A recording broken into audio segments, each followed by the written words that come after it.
Andam na ang new clasher sa tagisan ng talino at boses sa The Clash Season 7 kung asa duha kanila mga Mindanawan. Ani report. Bisan makaatbang ang mga misalmot na sa The Clash sa miagi mga season nga mao ang mga clashbacker. Dili magpapildi ang mga new clasher sa tagisan ng talino at boses sa The Clash Season 7. Gani unom kanila ang mipakitang gilas. Kung asa duha kanila, mga Mindanawan nga sila si Leah Ferdeloso from Misamis Oriental ug Adele Yu from Cotabato City. Lakip sab sa ubang new clasher sila si Marian Pimenta from Batangas, Venus Pelobelo from Batangas Sab, Jason Rafael from Las Piñas ug Juwari Sabith from Bulacan. Sumala nila managlahi ang ilang mga hagit sa kinabuhi.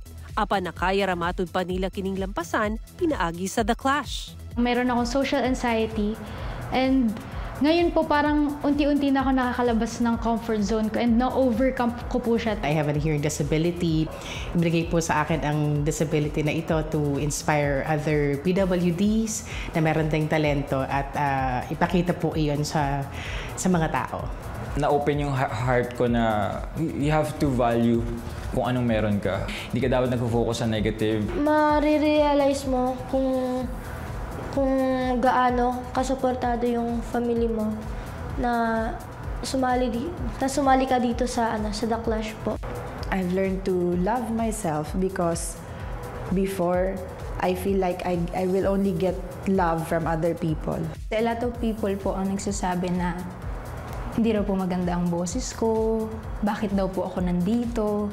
Pero dahil po doon, mas nagkaroon ako ng strength. Nagka-intense na ang tagisan ng talino at boses sa new clashers ug clashbackers sa The Clash Season 7, matag Domingo, alas 7:15 sa gabi sa GMA.